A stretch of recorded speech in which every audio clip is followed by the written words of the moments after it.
This is from last month. Okay, is everybody here? It looks like all members. Oh, we're gonna use this. Okay, before I forget. It's not on, is it? Is it not on? Yeah. And then we also have to check. It's on Zoom. Everybody all check, but want to make sure that you're not let the green light just remain on. Not press any button. Okay. But yours isn't working. Hello? Yes. Huh, it is indeed. Okay, so can we also check Betsy, who's on Zoom, please? So far, it's just Stephen. Hi, Steve. Stephen. Stephen, Yes. okay. Welcome. I'm glad you think that's okay. Stephen Jacobs, okay. Yes. You signed in, yeah. Microphones are Uh, on, the green light is on. So um, all you have to do is pick it up and talk in it. Don't touch any buttons. Hello. Hello. Molly and Teresa, okay. Yes. Testing, testing. Everybody, so it's everyone's all working. Okay. So- Testing. Yes, very good. We're all good. All right, so let's go with the first item on the agenda, and that is to approve the December 2022 minutes. Betsy, if you could, I can bring the minutes. yeah.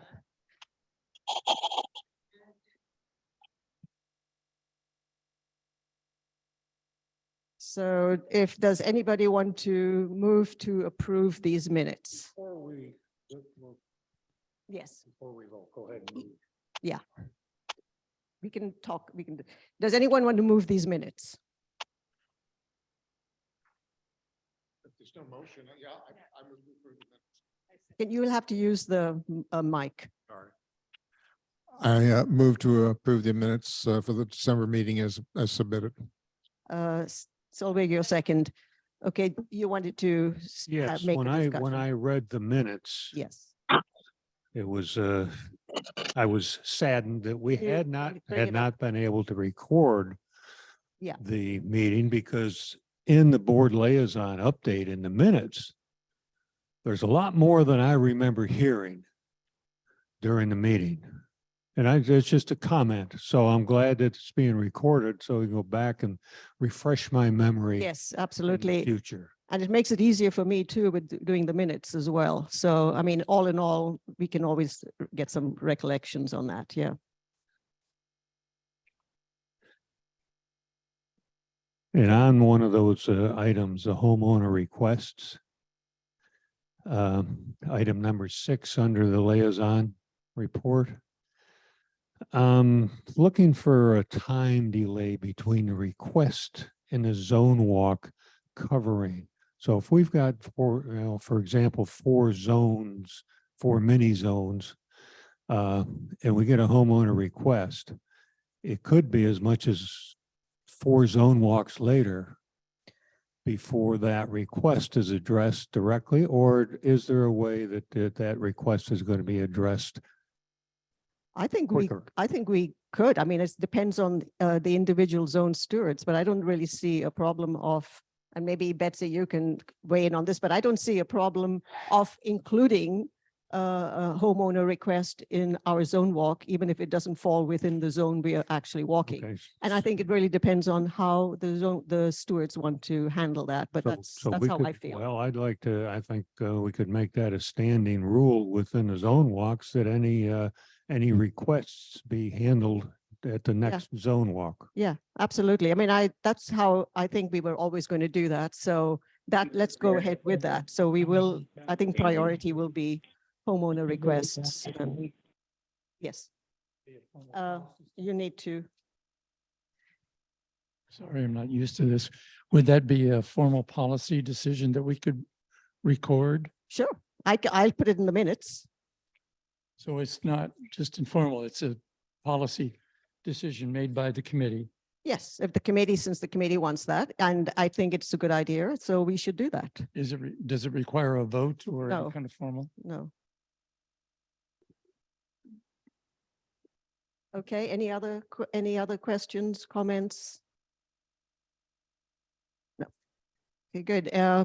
All in favor of approving the minutes? Any nays? Okay.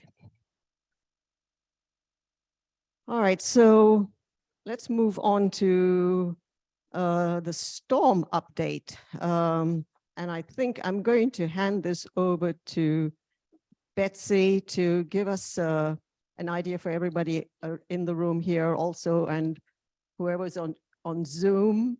Yeah, Do we have, how many people do we have on Zoom? there are 3 homeowners on Zoom. I think maybe make sure, no, maybe 4. So I'm assuming Bill White is one of them. I do not know who is 916-444-7774. Would you like to identify yourself, please? 916-444-7774. Barbara Beto. Barbara Beto. Hi, Barbara. Thank you for attending.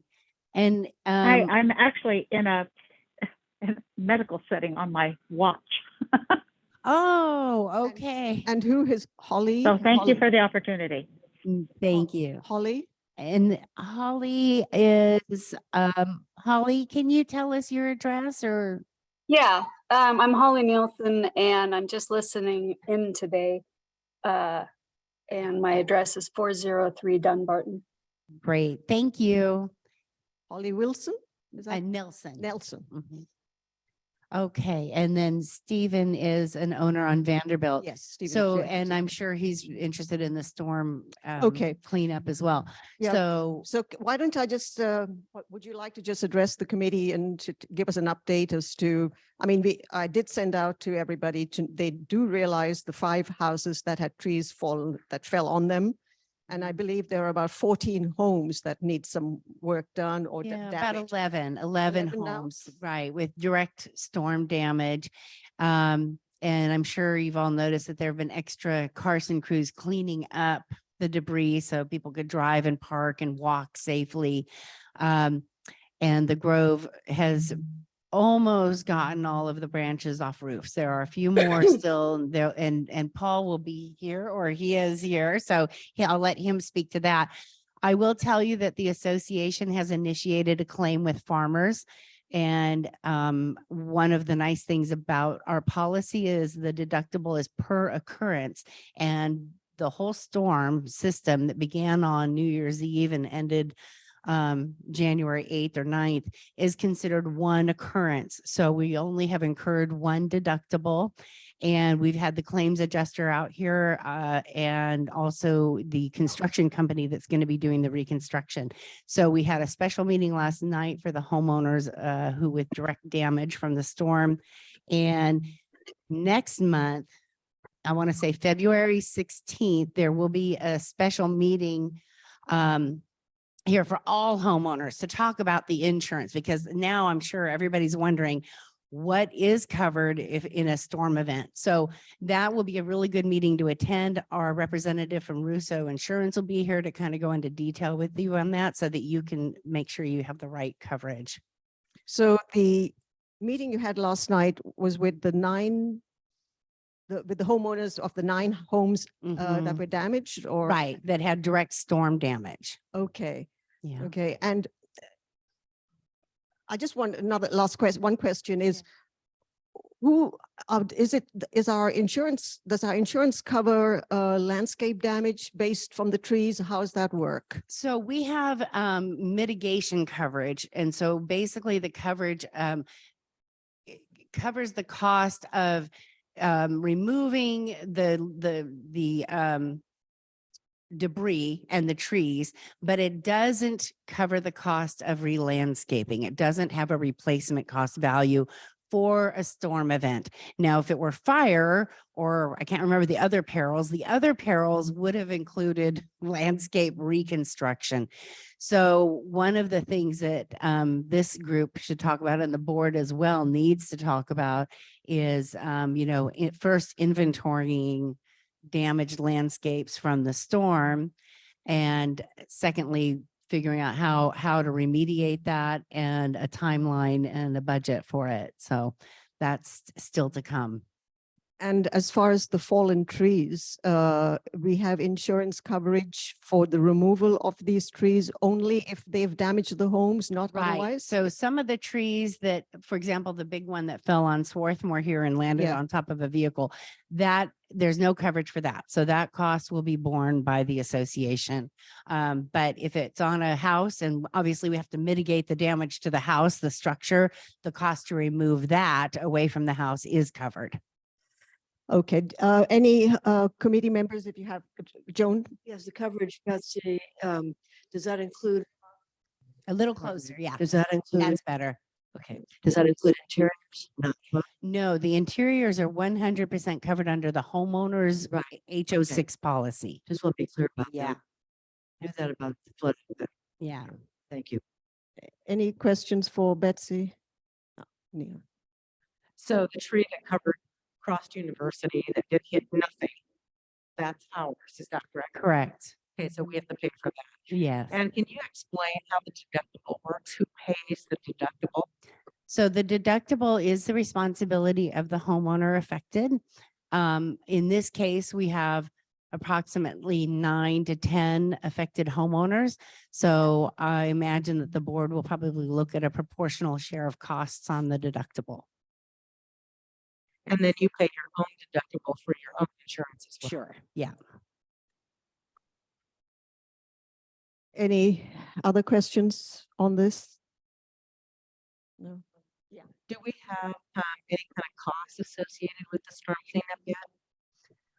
Some I will- invoices have come in, I and will- I think. Yeah, I'll show that on the tracker. Yeah, I've got some of those expenses and we'll get a good idea of Thank what we're talking about. Yeah.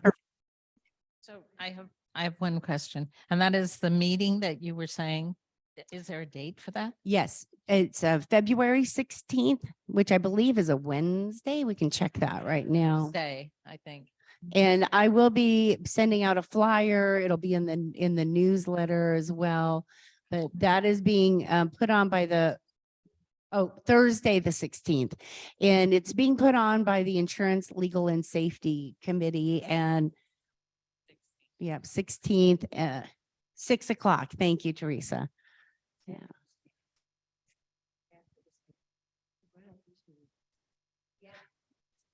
You can come for grounds and stay for insurance. So Betsy, is that insurance meeting, will that be recorded? Yes. Thank you. Okay, so since we have no other questions from the committee, let's move on to homeowner comments. Does any homeowners here would like to speak to the committee, or on Zoom or here?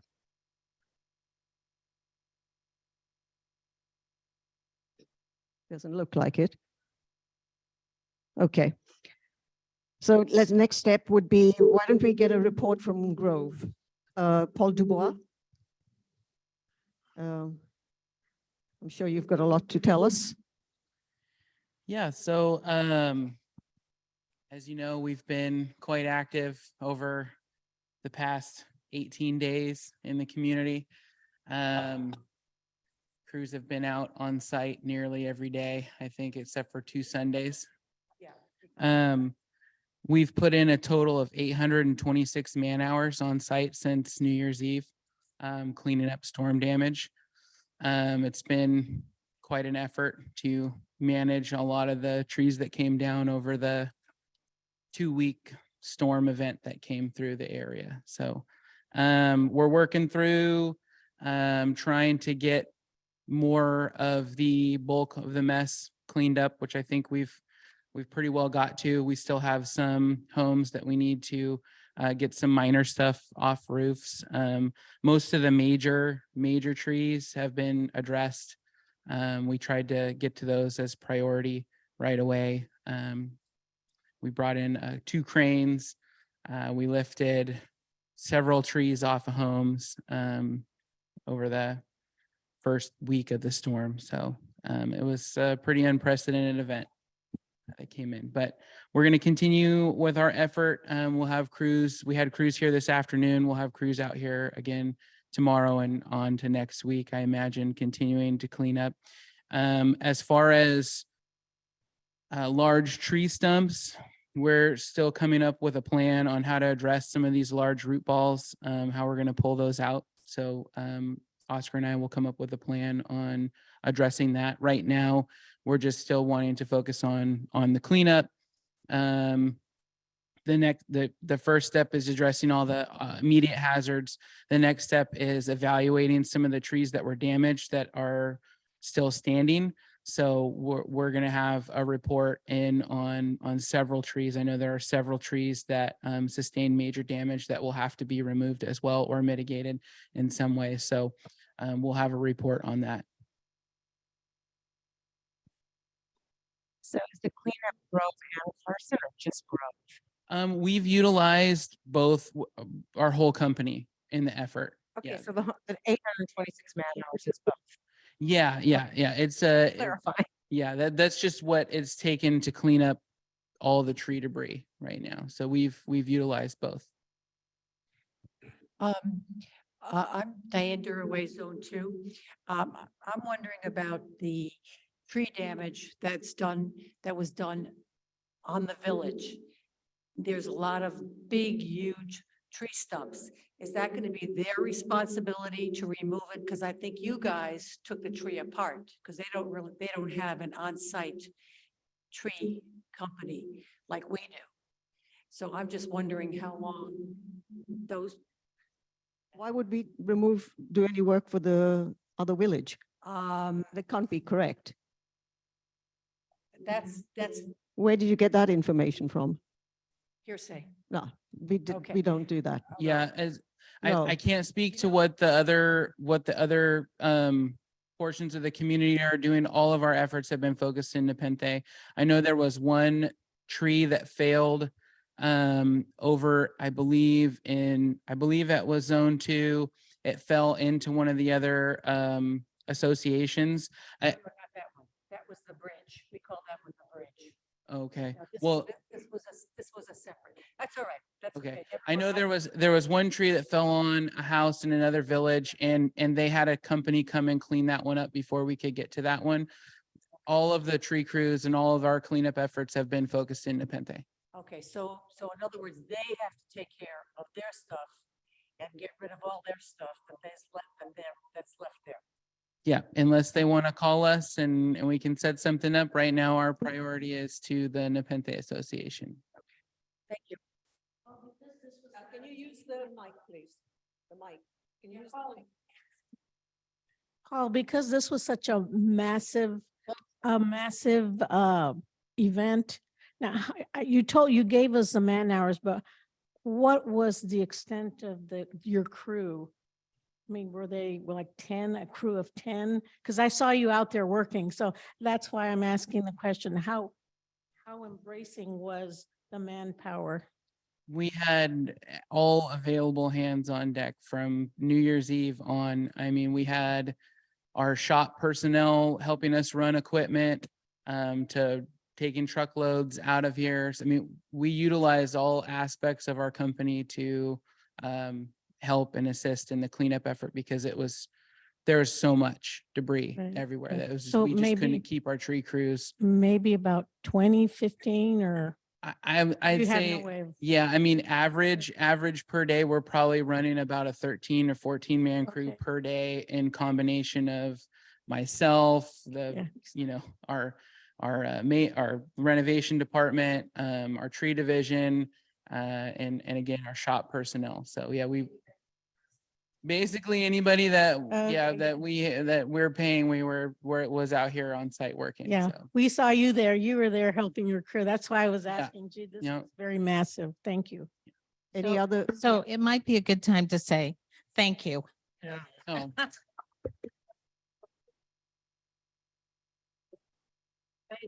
Wait till you see the bill, but it's okay.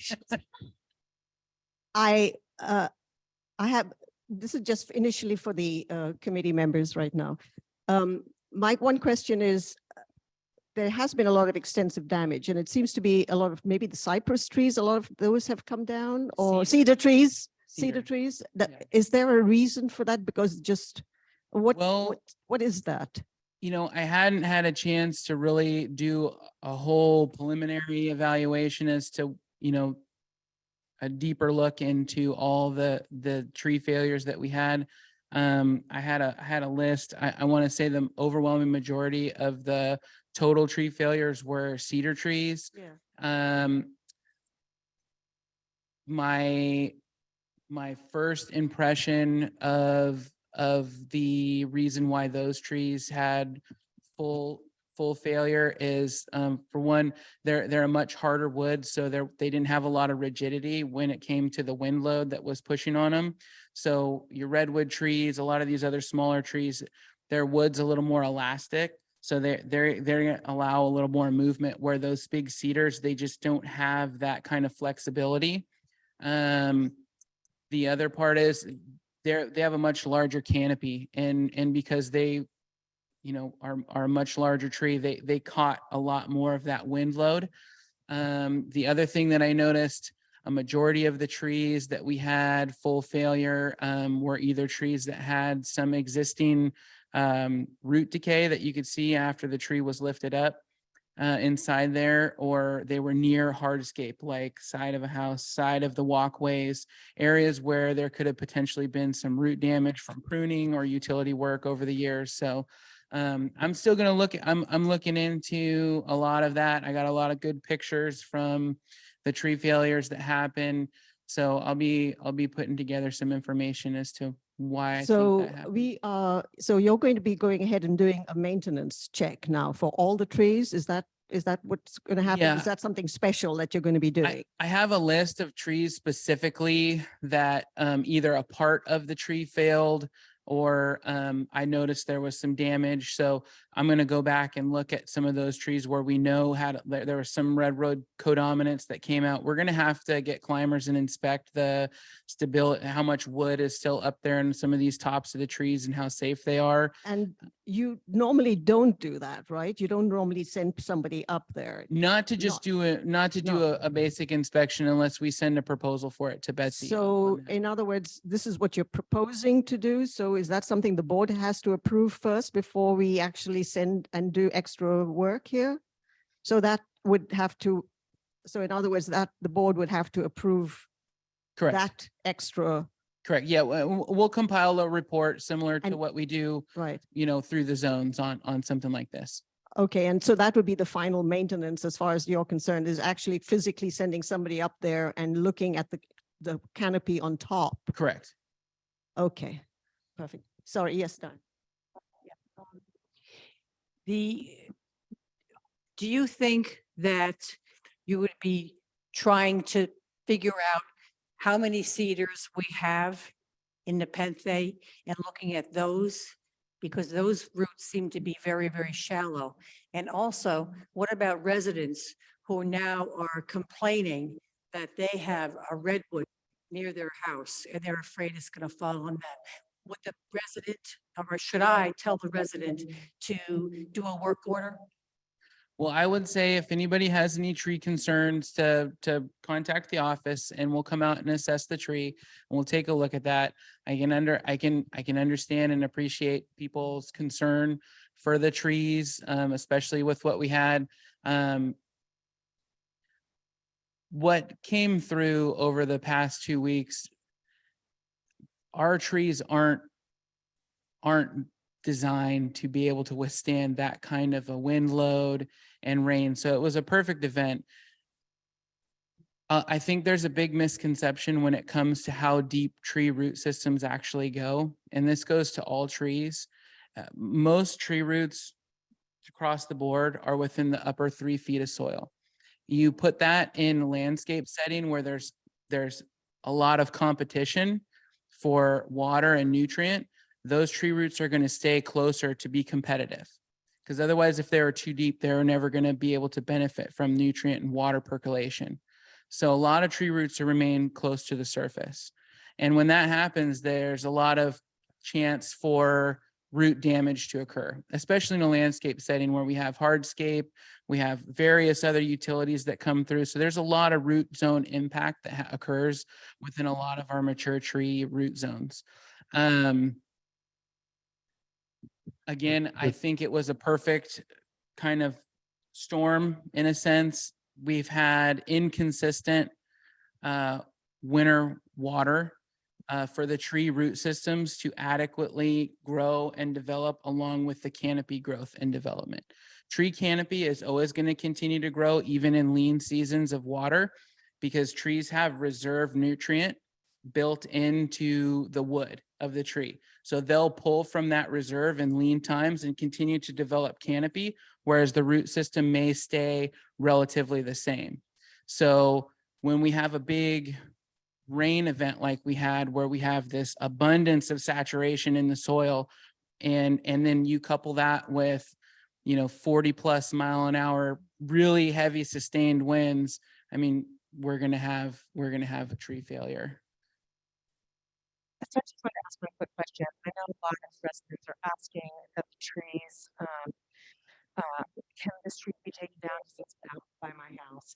Because of the tree that was in our zone, Don, redwood trees have to have a permit to be taken down. Is that correct? Yeah, so the permitting when it comes to trees in city of Sacramento on a commercial property, which Nepenthe Association is considered a commercial property, it's any tree that measures 24 inches in circumference requires to go through the permitting process if it's a request for a removal. So that permitting process, we submit an arborist report to the city of Sacramento. There are guidelines on the urban forestry website that you could look at that determine whether or not the request is going to be granted based on what criteria is met through the urban forestry's criteria of removal. So it has to be a tree that is in process of failure, a tree that is diseased or dying, or a dead tree. So What I want to try to get to really quickly is that, I'm sorry, to get to really quickly so that residents understand is that just because you want the tree out, it has to have a problem.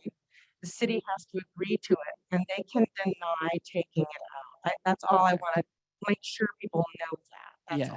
yes. So we've had, over the years, we've had several instances where we've requested removals from the city and their arborists determined that they would deny the permit. So we are at their kind of discretion.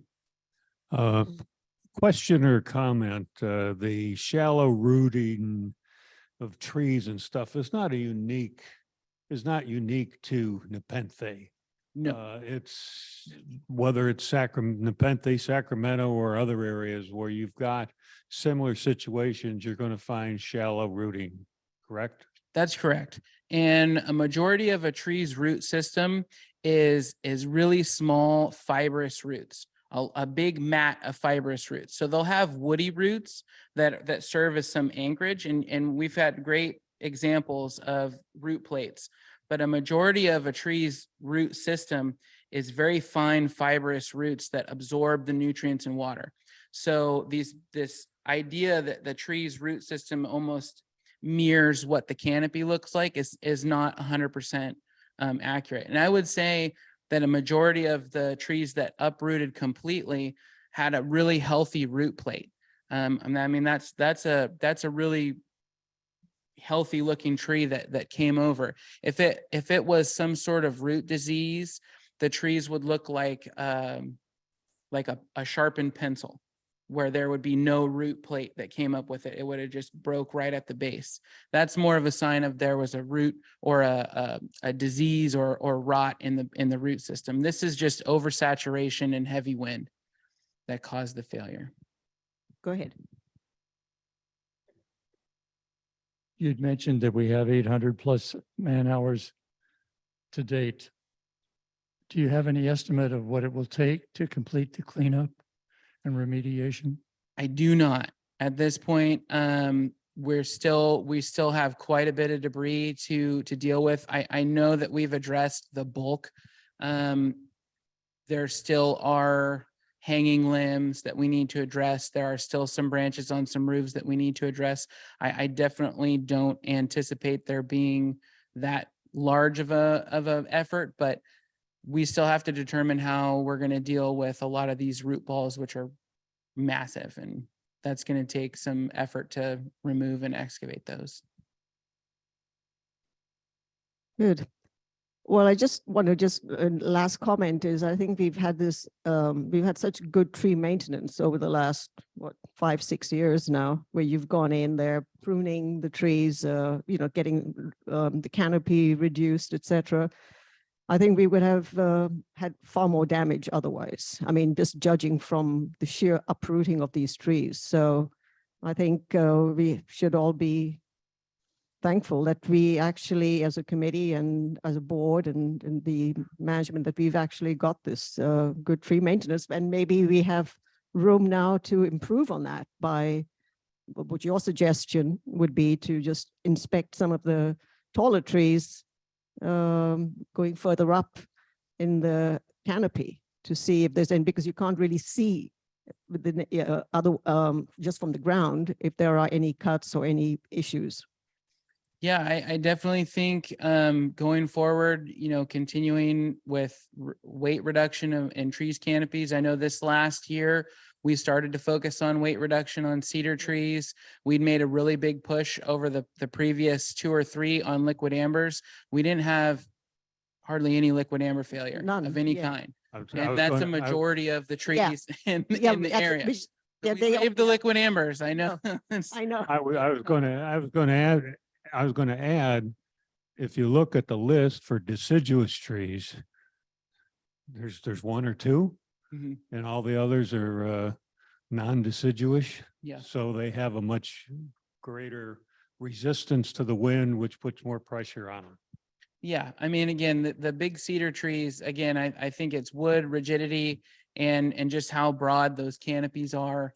I mean, led to that, those instances of failure. But I do think the weight reduction pruning helps. I'm going to reassess a lot of root pruning. I really think that, and this is industry wide. I just last Friday, I attended a conference through the ISA. It happened to be on tree failure. It was their annual tree failure database. It was a pretty interesting conversation with arborists throughout Northern California, talking about tree failure and actually having a large majority of us dealing with a lot of different scenarios. Root pruning was brought up quite a bit, and I know it was pushed a lot through the industry. Municipalities were really on board with wanting to do a lot of root pruning. I think that's changed a lot of minds with this past weather event, because I mean, we can see how critical healthy root systems are, and the conflict between trees in areas that can cause root lifting or damage to structures. That might not be a feasible mitigation any further for that. So Okay, we'll have well, to look at that. Right, thank you. So when will the board expect to get your report? When will you- I'm looking to have this in by the end of next week for the tree damage assessment. Okay.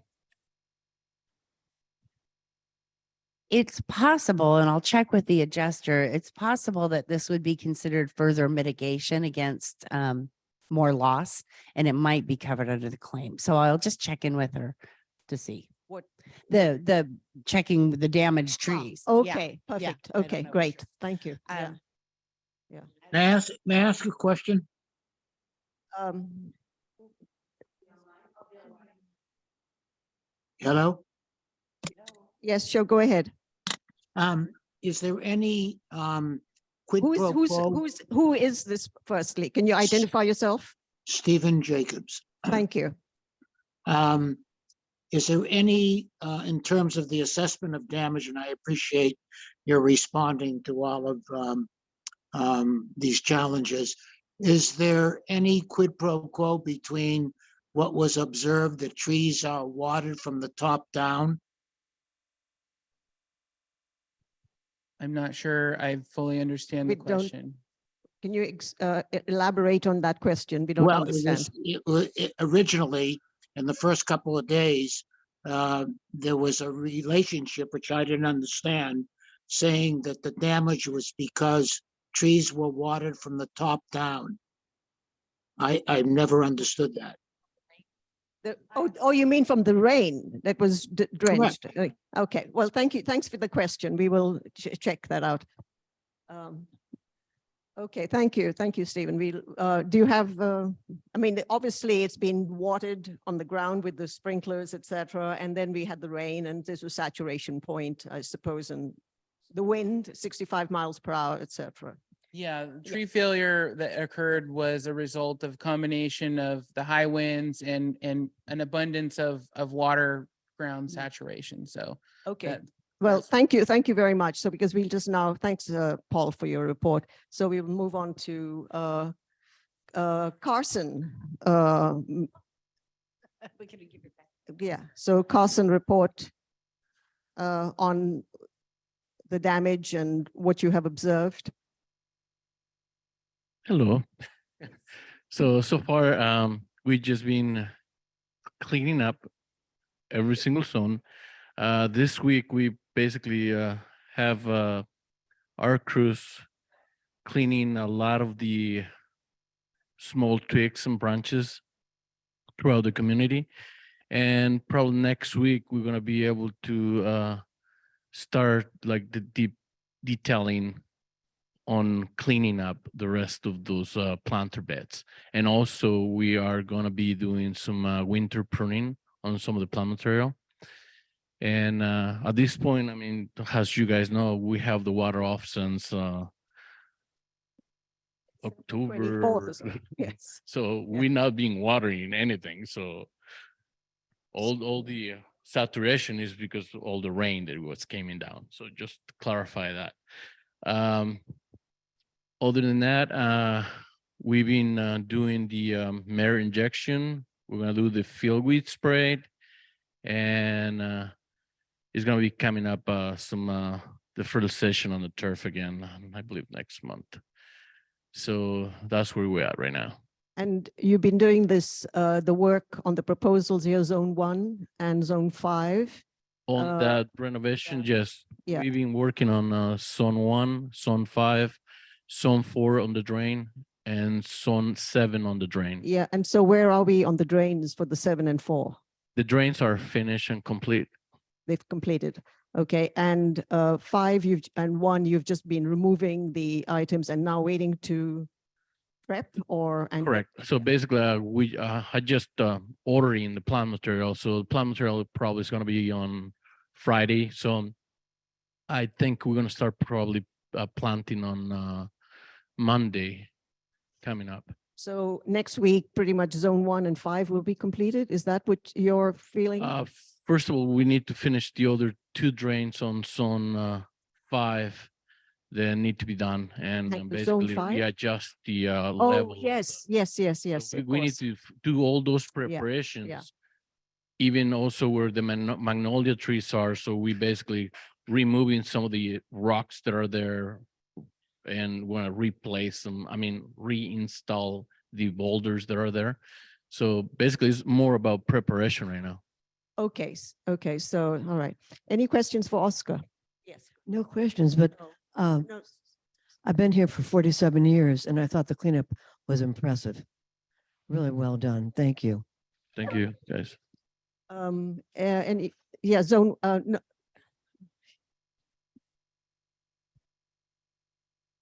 I'm curious. Excuse me. I'm curious about over here at the can you end. give us your name, please? Your name, your name and your address? Oh, Randall Douglas, 29 Adelphi Court. Okay. You're over there stripping all of the landscaping at the end of the cul-de-sac here over to Howe. A Delphine, yeah, that's the Right zone there, one. yeah. Mhm. I was just curious, what's the purpose of that? Are you going to replant anything or Yes, I is mean, that you part guys of the supposed to know drainage? that that was approved and that's what's going on, so. That's Ra- not part of the Randall, cleanup. Randall, if I may say, you've got your two zone stewards are here, Linda and Rick, who's just handed you the mic. So you can always ask them the questions about your zone. Or even come to the office and speak to Betsy or Nirmal. So they will give you all the information, whatever you need to know. So anytime in your area, these two and Betsy in the office. Okay, great. Thank you, Oscar. Thank you. And just for Randall, Randall, the board, Randall, the board actually approved a proposal from Carson to renovate that area. So it's right in the middle of the process. Okay. Yeah. All right, so the next item on the agenda is review the 2022 reserve tracker. And let me just hand out some of these. I just got these, I made some copies. Betsy has been working on this. So let me pass this around. Give me one and then you can, thank you.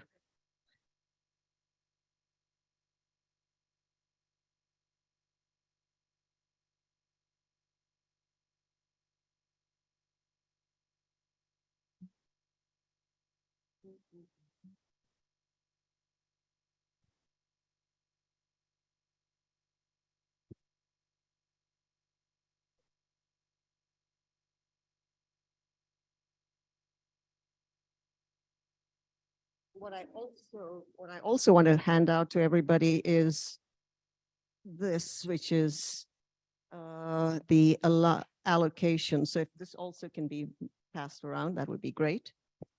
So do we have the tracker, Betsy? Yes, the tracker is on the screen. The first tracker, what? Okay, bear with me.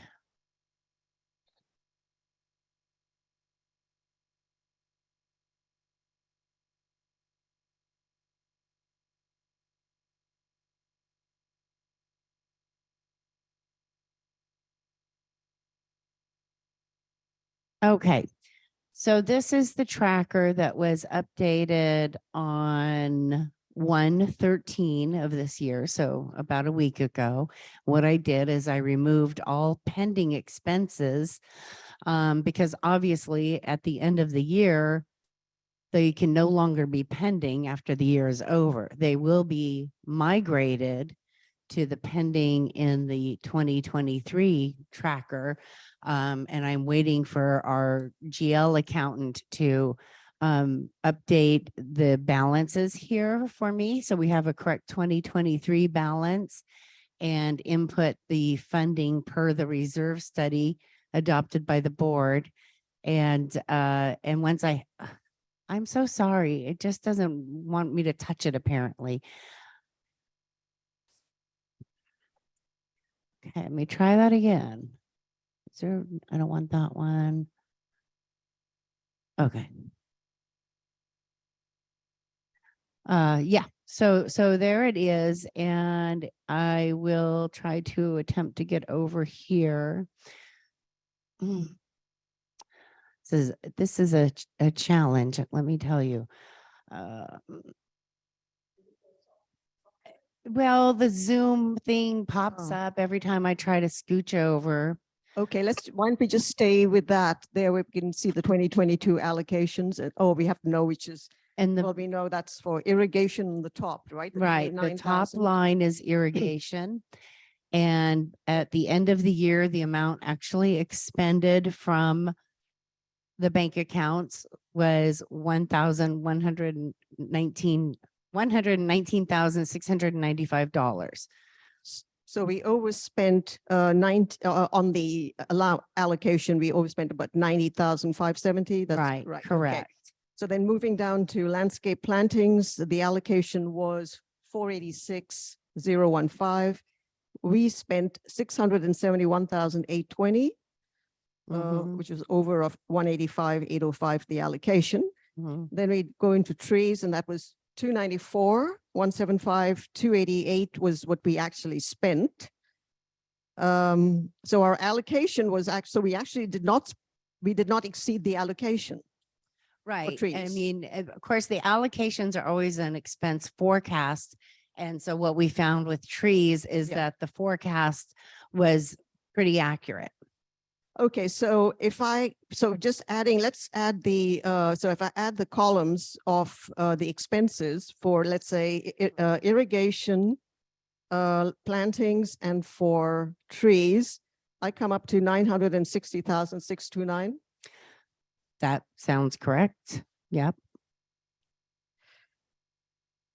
And this is for so at the end of, So at the end of 20, so 12/31/2022, our landscape expenses, which it means irrigation, plantings, and trees, came to 960,629, right, under $1 million. under $1 million. Yes.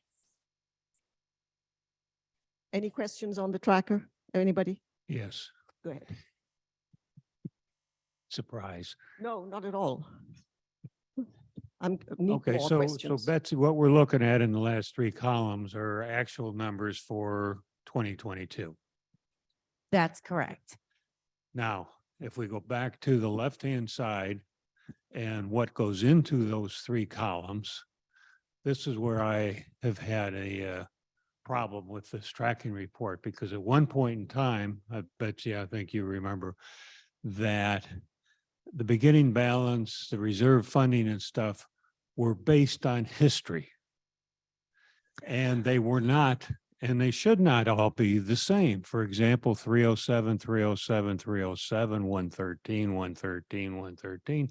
Those items, because of the different categories, ought to be different values. No, not in these two columns. Well, then where do you, And I do not populate those numbers. They come from the reserve study itself. And so the beginning balance is taking everything from 2021. then let's take a step further Mhm. back into the system, Mhm. that someplace you've got a running average of what's actually been spent on each of these line Well, items. correct. But let me clarify. These are not expense items. Understand, they're Okay. budget items, but somehow, someplace, those budget items have reality involved in them. Correct. And I'm looking for the reality to impact on these numbers. Okay. And if, for example, the landscaping of trees, we don't spend as much, and we didn't spend as much as we did on the plantings, landscape plantings. Mhm. So our budget should represent, or someplace we should have a budget that says we expect to spend 200,000 a year Correct. on landscape trees and 600,000 a year on plantings and, Correct. so we should have some kind of budget based on history that represents those numbers. We do. And that's what I would look for in some way, that we can, as a committee and the board also as a unit, Mhm. be able to see what is happening from month to month as well as year over year. Okay, there are a couple of places where you can see that. So if we were to go to, I'm going to go to the website right now. I'm gonna try and get on Chrome. Okay, or anywhere, how to get on, okay, here we go. And I'm going to screen share this so that people on Zoom can see it as well. Okay. I think that one, okay. And if we go to the Nepenthe website, all right, so the first resource I want to show you is on the Finance Committee page. Okay, and it is the reserve study itself down here at the very bottom. What I might do is move the recordings into their own page. Okay, so here is the newest reserve study. And this comes from Bob Browning, and he identifies, and I'm going to try and find it. I think it's down this way. He identifies what would be, when you hear like terms like percent funded, he has determined that for each of these components, there is an ideal amount of money that should be set aside for that. And this could be it, but there's this is just included components. Okay, this is allocations, expenditures by year. Sorry, he's got so many sub-reports in here. Sometimes it takes a minute to find the right one. Expenditures by year. I think you had it a minute ago on the center page. No, well, no.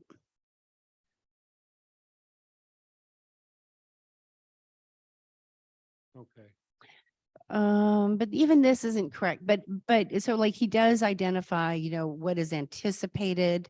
But there's another, I'm so sorry. There's another report and it's.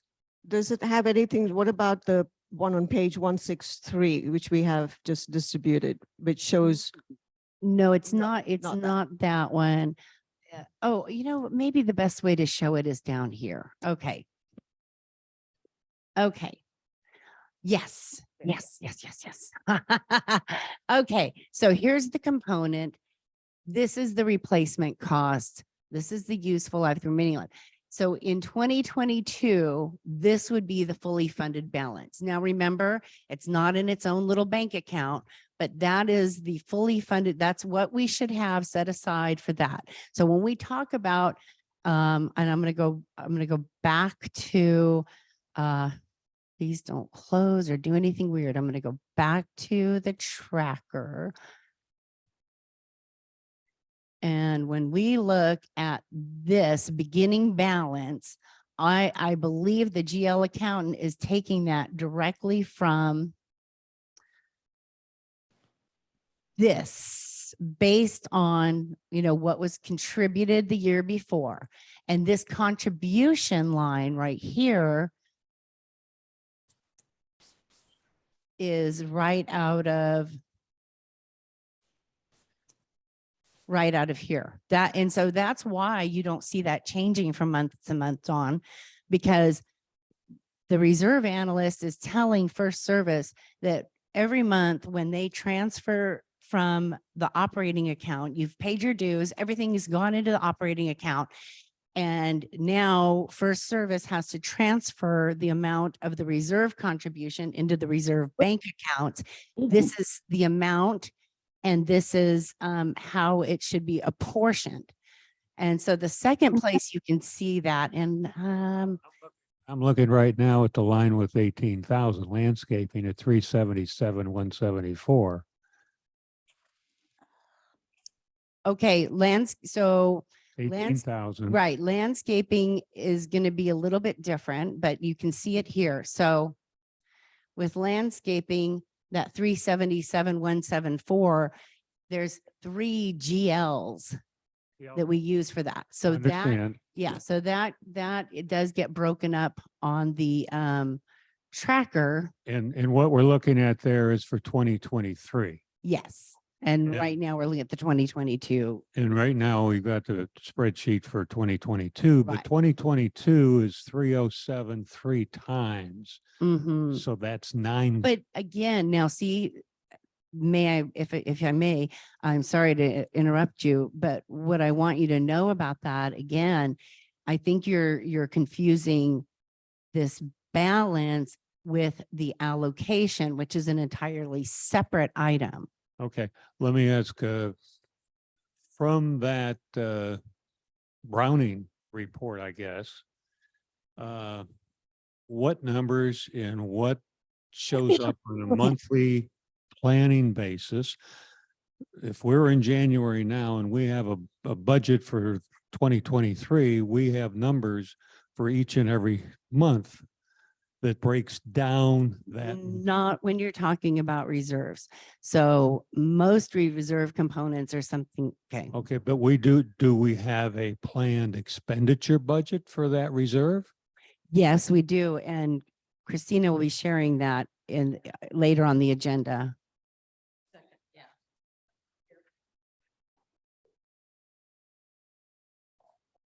Can't see what that says. Back to that Browning report. Yes, yeah, bear with me. And Zoom users at home, if any of you is not muted, I would ask you to mute because it really makes a lot of noise here if there's any noise in your house. Okay, we're going to go back to the Browning, which was here under Chrome. Oh, can you scroll the landscape? Oh, what's up? Okay. I just wanted to see the number. Oh, okay. And as I pointed out, this is on the website. The other thing that I want to point out to you on the website, so that you know that if the reserve analyst says, hey, you need to contribute this much this year to these reserve components, the way you know that that is being done is right in your newsletter. You know, when I share like what the reserve contribution was, you can see it on page 2 of every month's newsletter. Okay. There's no, somebody on Zoom who's not understand. muted. I've had trouble following that, but let's move to Christina, your page here. Let me just first go back ahead. to this tracker here. I just want to underline. So let's go back to that tracker. Okay. Oh, hang on. This is something for November cash. Okay. Yeah. Okay, so this Yeah. this is the newsletter, and this is so this is the beginning balance at the beginning of the year in our operations checking account. And about 1 month's worth of expenses is, well, if you take your dues times 5, times 590, that's what our operations budget is, but we don't usually always have the full amount. It comes in and it goes right back out. And this is the money that is in the reserve bank accounts. This is the income for the year. So in 2022, up through November 30th, the association took in from you in dues and also from a few other sources, $3,589,984. And we're just going to follow this column down right now, minus regular operating expenses. So I think we've talked about that in the newsletter before. That's, your day-to-day expenses. And then the other big chunk, and you can see it's bigger than the day-to-day expenses, is what we put in the reserves. And now this is exactly what has been put in the reserves through the course of the year, and it's been apportioned in those ways as directed by the reserve analyst. And over here on the reserve side, that was our beginning balance of the total reserve as of January 1st of last year. Reserve investment income is right here. And then here's that contribution to the reserve. And these are the reserve expenditures through November 30th. And then there is right here, you can see an amount that says due to operating.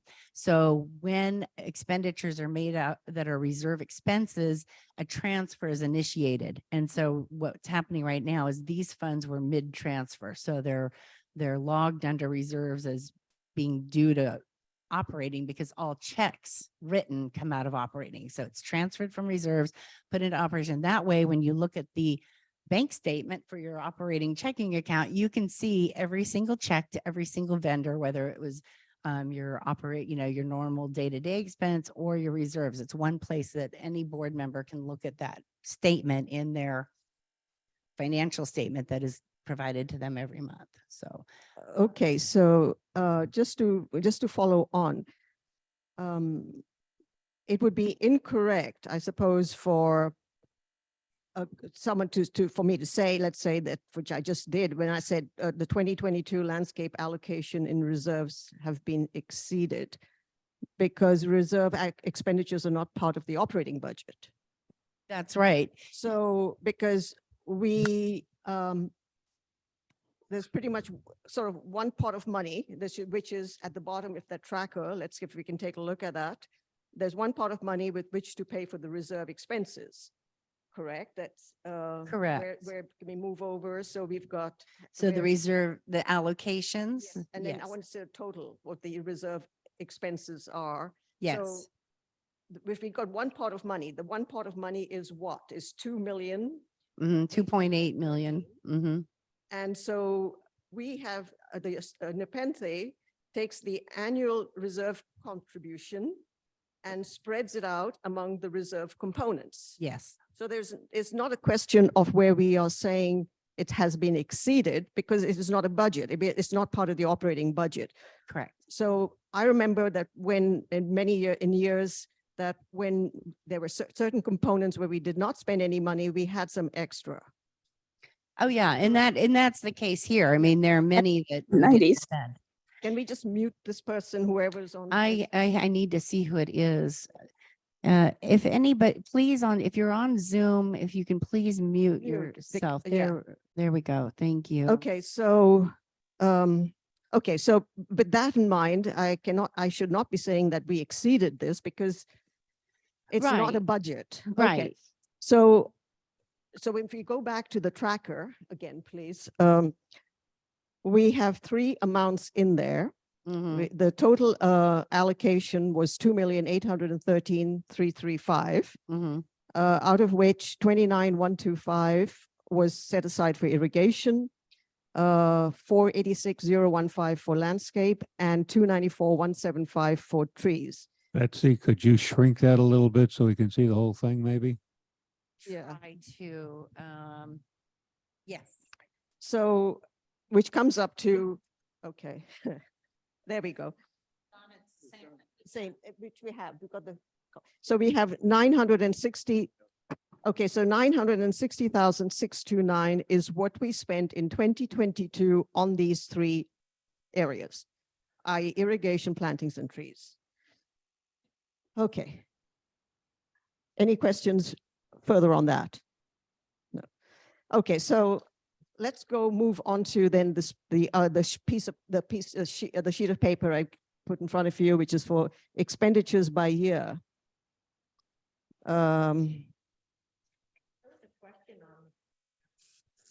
Yeah, I saw Ashley's question, but this is a committee meeting. It's not yeah, open this is forum period.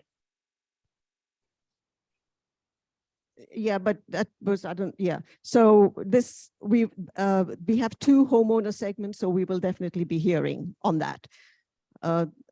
Yes, yes, you're absolutely right. Unfortunately, the mic was handed over and yes, so I couldn't grab it. Okay, so we are now looking at the allocations for 2023, Dawn, and this might get your attention here. Okay, is there a question? No, okay. 2023 allocations for 2023. You will see Betsy is actually, oh, we haven't got it up on the screen. See.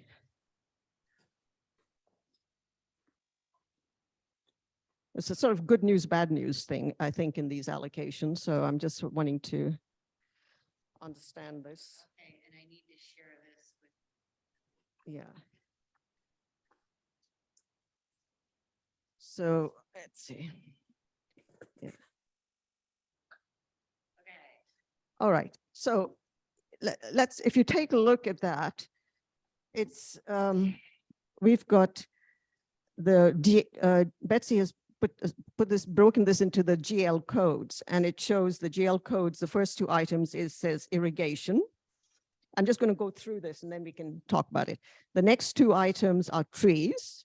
Then we go on to landscaping, then trees, and then the remaining items are landscaping. It's all great. So if you add those columns up, for irrigation, what we have assigned or allocated for 2023 for irrigation comes up to $453 and 453,800. Sounds okay. Then we go into trees, and if we add that up, what we have for trees is $298,480. Going into landscape, what we have allocated is $511,366. It sounds like great number. Okay, but can I just one thing? What we have to understand in irrigation is the amount of 353,800, the second line there, is actually reserved for the irrigation balancing project in zones 3 and 4. So we would have to remove that amount from the irrigation, which we, well, the irrigation was not so, we've just got that. So we have 100,000 for irrigation, which is fine. But let's go into landscaping. Now, landscaping, we have 511,366 is what I mentioned. Now, out of that, we have to remove 350,000 because that has been the 430. So we have to remove that 350,000 because that's the irrigation balancing project for zones 3 and 4. So in reality, Because it's an unusual item. yes. So in reality, so if we take 511 and remove 350, what we left with is 161,366 for landscaping for plantings. Now, if you look at the last line, 928, it says landscape drains, 32,760. And we have a lot of work, obviously, with irrigation issues, etc. So what I'd like to do is remove the 32,760 from that amount. And what we are left with is $128,600 for zones 1, 2, 5, 6, and 7 for 2023. 128,606 is what we are left with once we remove the 350 for the IBP and for the drains. So in reality, this is what we are left with. Would that be right? Okay. Yeah. Yeah. So in reality, what we have for 2023 is 128,606. Trees. For trees, we have 298,000, which is a good amount there. So that's fine. So it's really landscaping where we're talking about, and because we are discussing about homeowner, looking at the zones 3 and 4 are separate because you guys are a different special needs. So you're separate. But we have 1, 2, 5, 6, and 7 where we have to work with this sort of an allocation. Go ahead, Don. Two things. One, the top of the column that you're reading from where it says current replacement cost. Now you referred to that as allocated. The current replacement cost to me is misleading.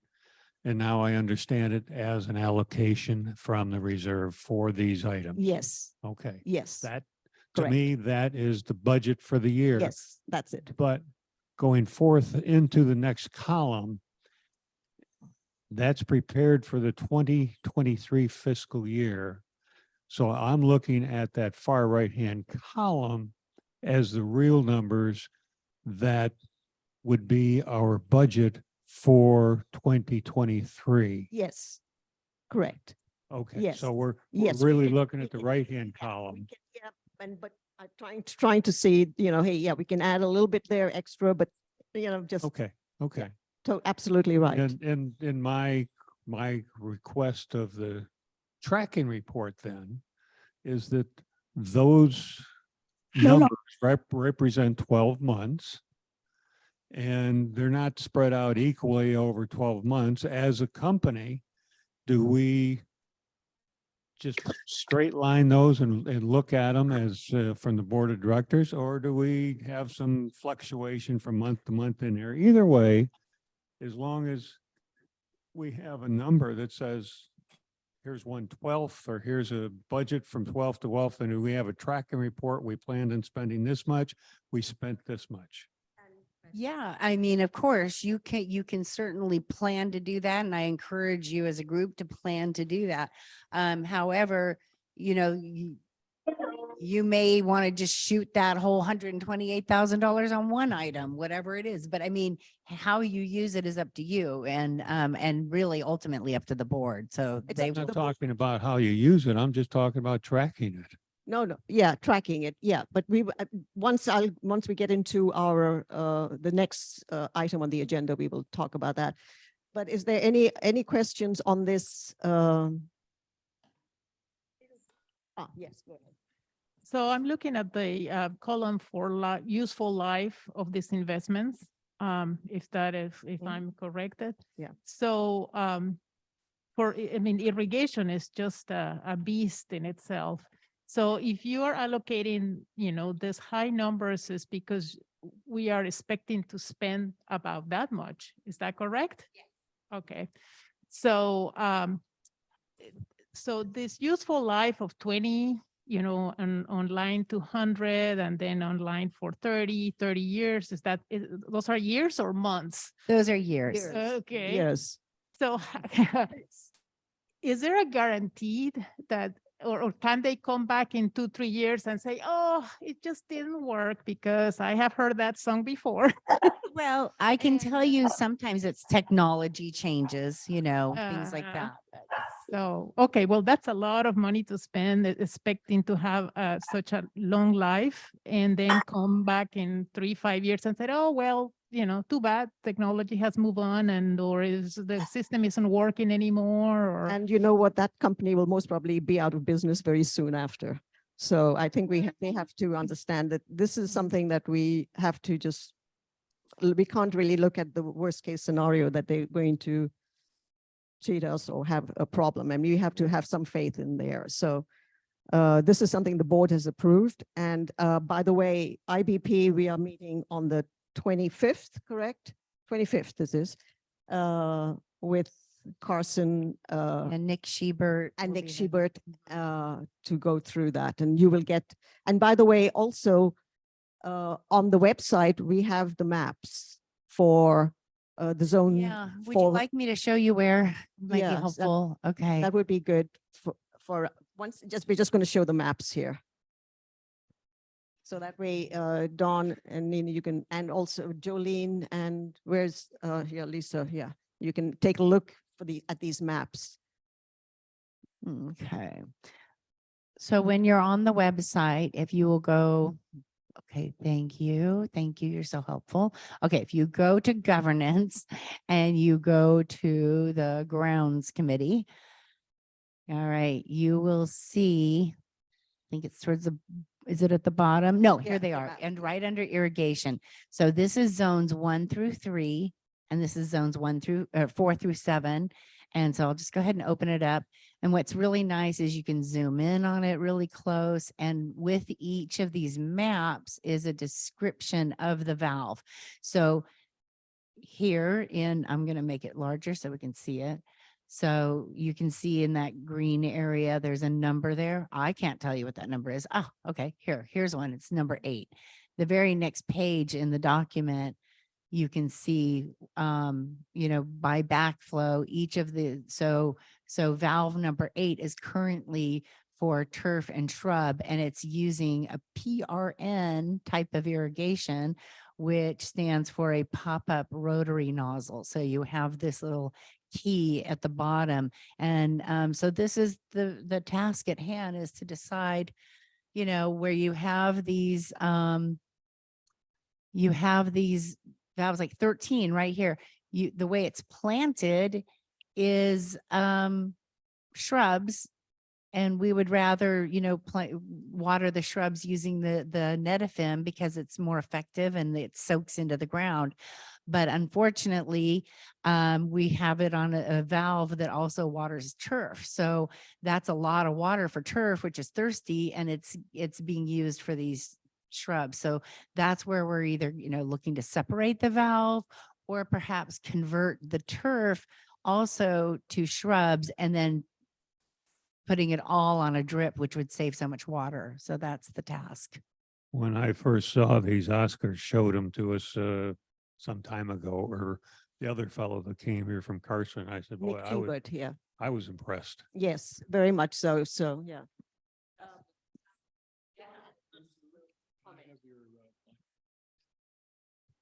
Thank you.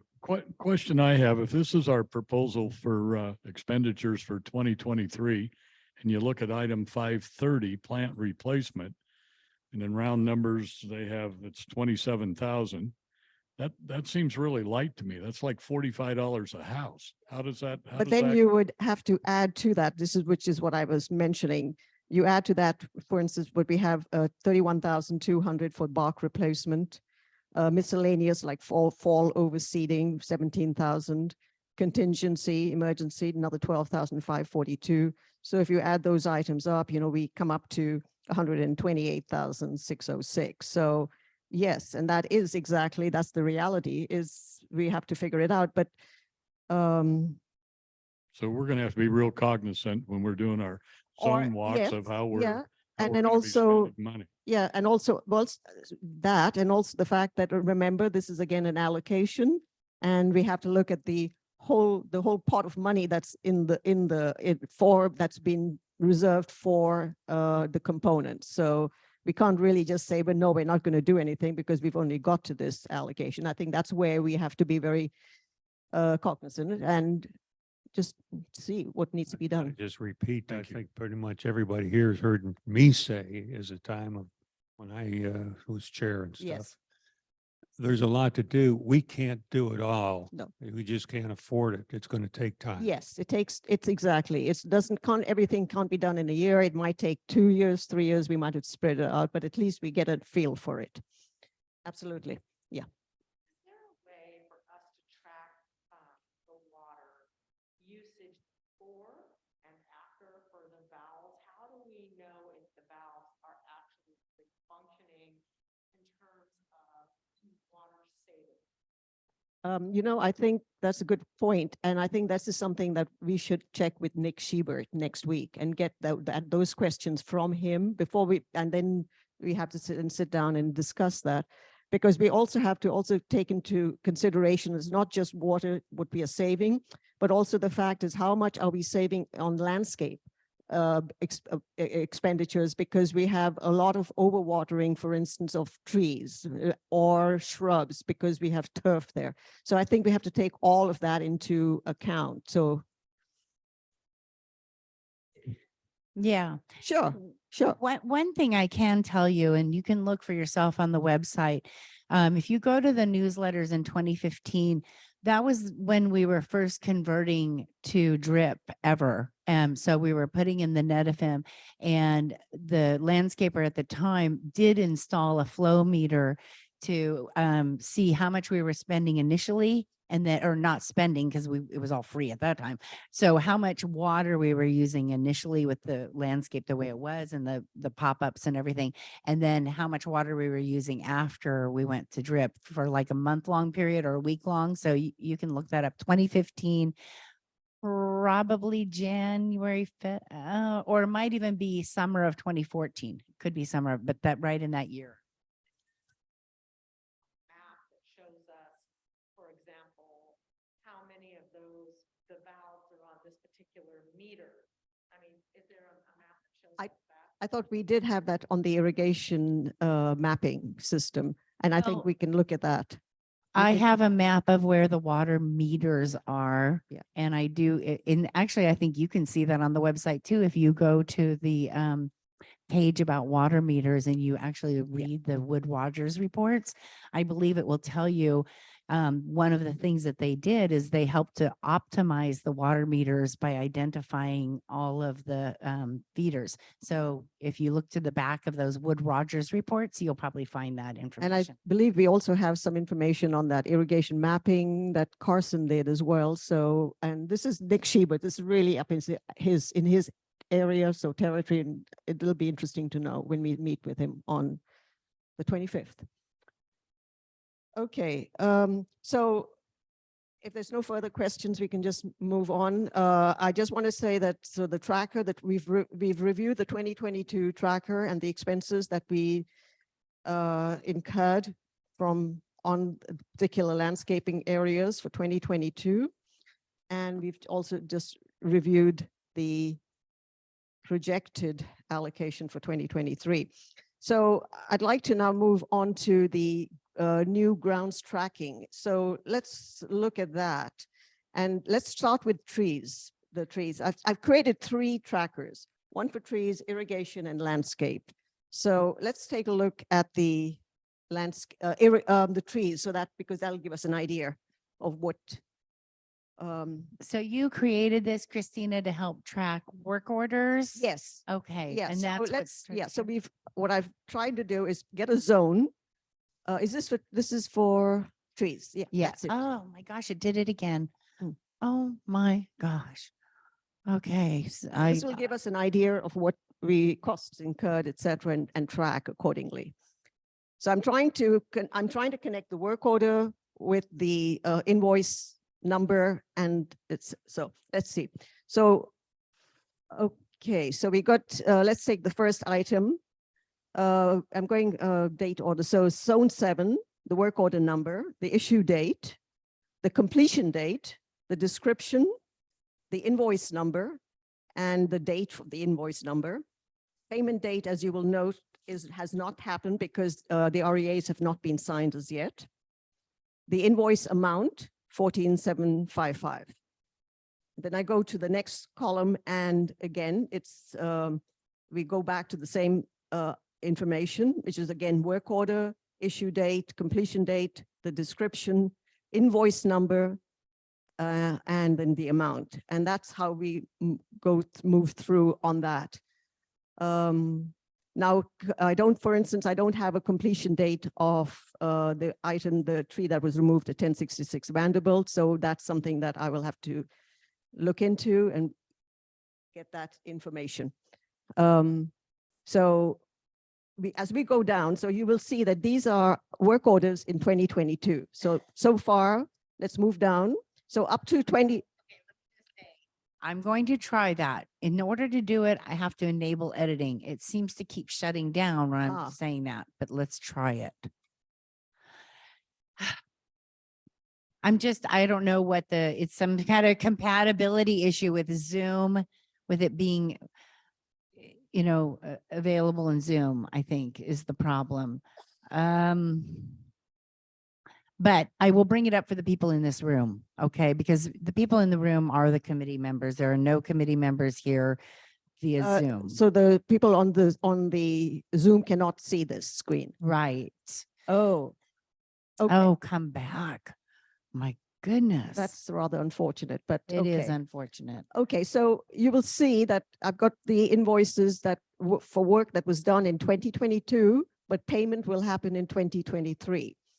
And so far, up until 2022, we have a total of 42,805 for work that was done in 2022, but will be paid in 2023. Now, the next ones are the emergency storm cleanup.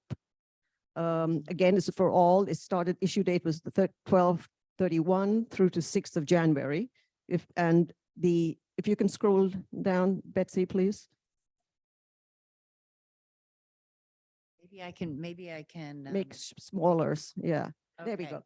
So you will see the first invoice we got from Grove was for 85,750. And those were the sites that were serviced. It was listed there, but it was 85,750. And then the next, if we can go, if possible. Yes, so we got a second billing again for 85,720.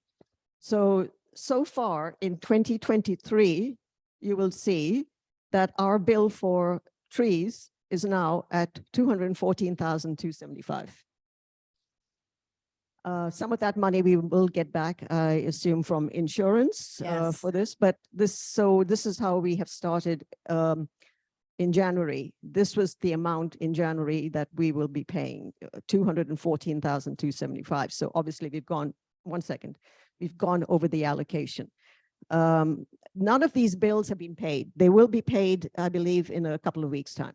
Go ahead. So your total state are all of the expenditures. So You need Mike.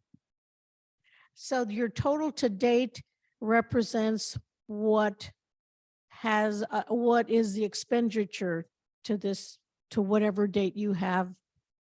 It is what has Identified. been invoiced. It's been Yeah, invoiced. okay, that's what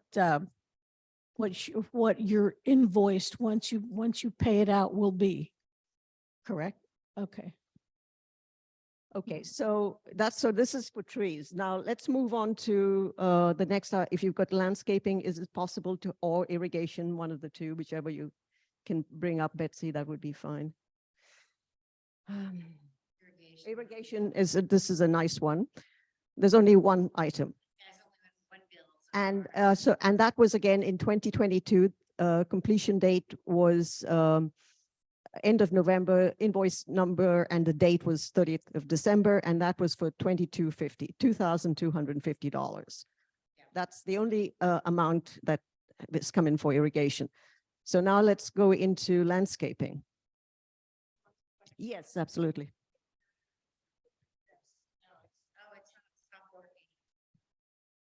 So, do these numbers include what was pending from last?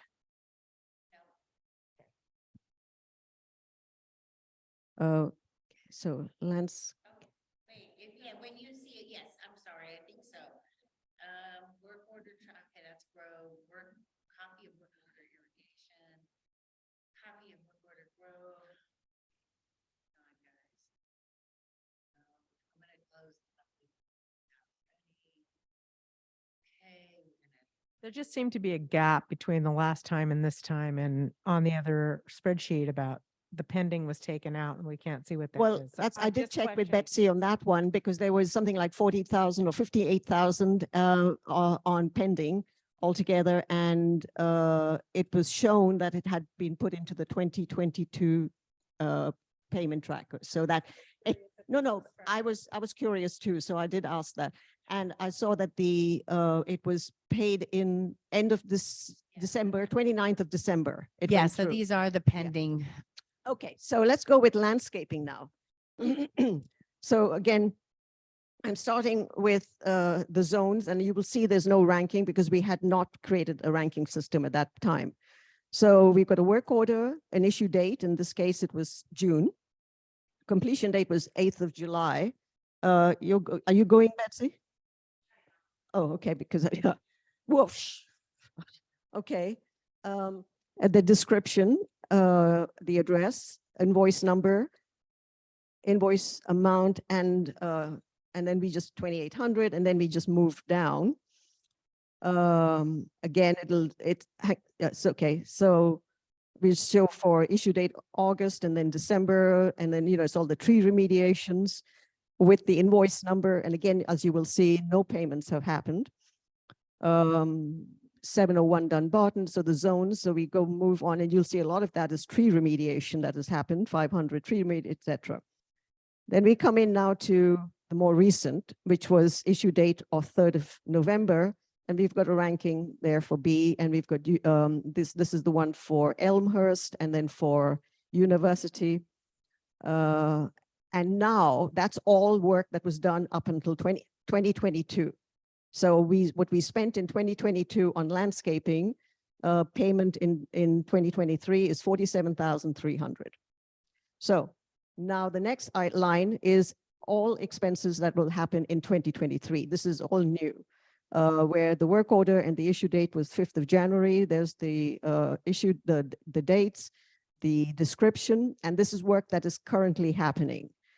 So those for the 4 items, and that's the one that Oscar mentioned. So now we then come down to what we just received is this is now the cleanup for Carson, the extra crew for cleanup. The first one was for 17,800, and I also have all the invoices and all the work orders on file. So if anybody needs any of that information, we have that. Again, extra crew for storm cleanup, the second round, 13,400.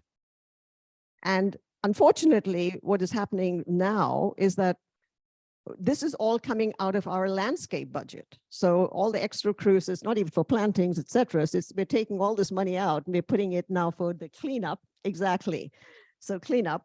And now we also have to pay the leaf pickup, which is part of the contract of $10,000. So all of these items, we've got about just under 50,000, which is nothing to do with plantings or drainage repairs, but it's extra costs that make their way onto the landscape contract. So what we have spent with all of this is 199,050. Can I ask a question? Yes. Why are some of these items that were completed by Carson in May and July and invoiced That falling was, into 2023 and weren't paid in yeah, 2022? and I did ask that question, and apparently there was apparently Oscar was away. He went off to his vacation.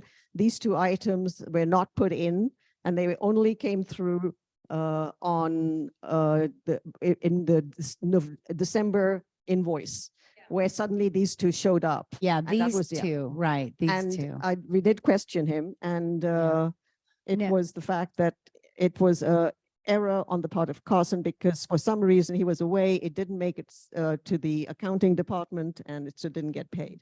But it is a little different for these ones. So if you look at 8.4, 10.7, these were tree remediations that were approved, but he felt that the new tree that was being put into the ground at these 2 locations specifically, would suffer in the heat. And there was, if you recall at your meetings, there was a lot of concern about planting in the heat and all the water that would be caused. So he waited and he did not put them in the ground till much later. And the same here for the zone 3 and zone 4 trees. They didn't go in the ground until later and have just recently been billed. So that's the one downside. It's good to wait for water conservation, obviously, but it means that the bill can't be issued until that work is complete. So once the REAs are signed, then we can have that, the payment field will then be populated. But now we know, again, with landscaping, what we have spent so far is 199,000, and but I really wish the leaf pickup could be going into the operating, but since we do know there is a fixed amount for 3 months in the year, but again, I guess. This committee could always put it in their minutes if they want to make a recommendation to the Right. board that they take that off of the And I'm thinking, extra budget. and put it on even regular. extra crew for storm cleanup, we should have some sort of an emergency, something in the operating budget, maybe where we could put that in. Because I noticed, I don't know, I know you're looking at me strangely. But I know we How can't. much would you budget for that know we exactly? can't. I know, And how much I would it be know. per house? I know, this is one of those, hopefully just won't happen again for another 10 years. Yes. But at least the leaf pickup, maybe that nice amount of 10,000 could be moved out when you. Yes. and the- And just, yeah. but I do want to reiterate, this should be in the insurance claim, these 2 extra crew for storm cleanup. The adjuster did say that, for safe travel, this would be considered mitigation and it would be covered. Okay, So great. that's a big positive. We put a note of that possibly covered by insurance or something so we can identify that. Yeah. Yeah. Yeah, well, we can highlight it. So, yeah, Jim, you had something to say? Yes, it's kind of a follow-on of the discussion of the moment. When you find yourself with a century event, and after you factor the insurance payments, if applicable, is it prudent to set aside a contingency plan or a contingency fund of some sort to handle these really bad situations? There is a line item like that already in your operating budget.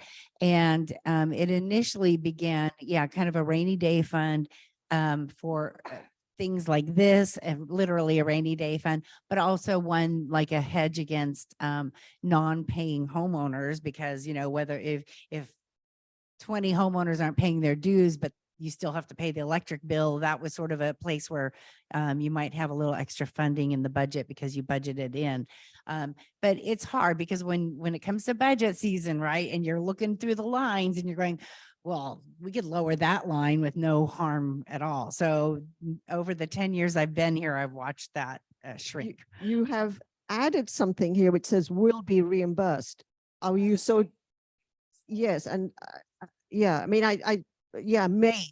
but I think we could actually somehow maybe wait sometimes before we start putting that in, so I can look at that myself, as opposed to you.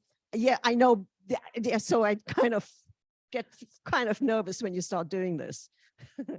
Yes. Perhaps when we have something that is extraordinary, we can highlight it here so that we know to come back and question it later.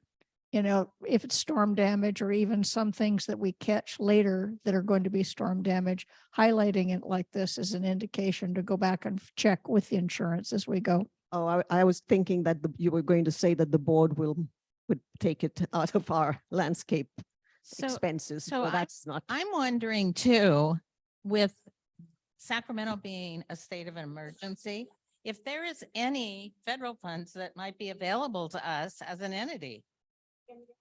Are there any federal funds available to us as an entity with the fact that the president has now said Sacramento was declared a state of emergency? It might be worth it to look into that and see. I mean, even if we got $25,000 back, it would That's be. our insurance agent would be dealing with that, I'm assuming. Well, actually, Necessarily. it's sort of like the COVID funds. Like if we, we can learn more about it and we can apply and we may receive a grant to help offset And some I'm of our not so sure costs. that that's the responsibility of the insurance company to do that. No, right. But We can need to do We it. can check it and get some information is what I mean, and how to get it. So maybe so we can get the money. Just a quick follow on. If we find ourselves short by some extraordinary amount, 50,000, 75 or 100,000, how do we make ourselves whole? What is it that, where do we go to fill that $100,000 bucket? I mean, it's just the same as every other thing. You have to look at the whole and decide where the priorities are, and do you want to, continue to put money here or not spend here? And when I say you, I mean the board of directors has to do that. That's the mechanism we have at this time. Yes, that goes to the board and yeah. So it's the simple answer is you stop spending somewhere else. No, what happens, I think this is something which is kind of relevant, because I think with the anything that comes out of reserves, if we have a component that way we haven't had to spend any money, and there was one year where we didn't spend anything on concrete, for instance, and we were able then to move some of that money to go into fencing. And that's where the board has to be sort of more vigilant on that, and let's go through. Okay, I just want to, on this subject, is that they have now predicted that this kind of events are going to become more and more common. So that's something that we need to keep in mind. So we have to be ready for something like this happening not every 50 years, but every 5 to 10 years. She used to wonder, like, what is it going to be like what does the climate change actually mean? Well, now we know it's just more and more frequent, more severe, more frequent. Yeah. Any other questions on this? We're clear. Okay. Regarding the leaf pickup per contract, now, is there a clause in the contract that would prohibit us from moving the leaf pickup into the general into our common, into operating, Yeah, into the operating operating. budget? right? Well, that's again the board, and that we can make a recommendation to the board. Okay, well, I we can would put that pay- in the minutes if, We would pay for the change. what change? Well, because if it's in contract, then that would be a contractual change. No, we would just, they don't care whether it comes out of reserves as long as they get the money. Doesn't make any difference. We can make that as a recommendation to the board. We can request that because it is quite a big sum of money because it's 10,000 in November, December and January. 3 months is where we spend the 10,000.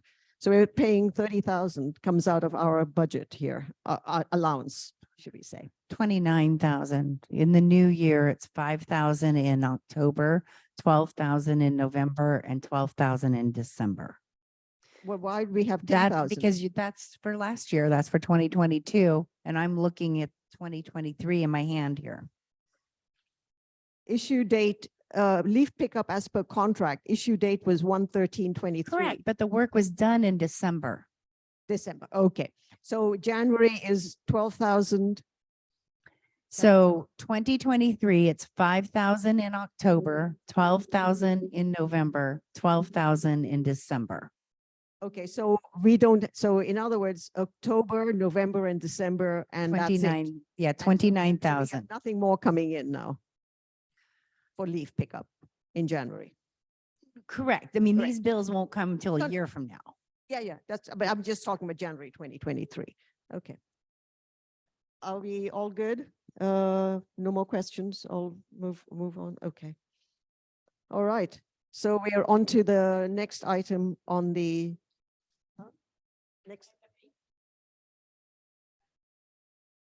next item on the agenda, which would be zone steward comments. Well, go ahead. I have a zone steward question. Yes, perfect. So I have a question about the pinpoint on the map thing. What pinpoint on the map? Oh, when we do the next projects, it's not going to give us the addresses. It's just going to be a pinpoint on the map. Is that how that's working?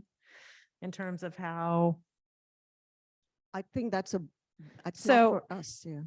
how do you communicate with the landscapers, what they're doing and how many houses are included? Do you give them the addresses?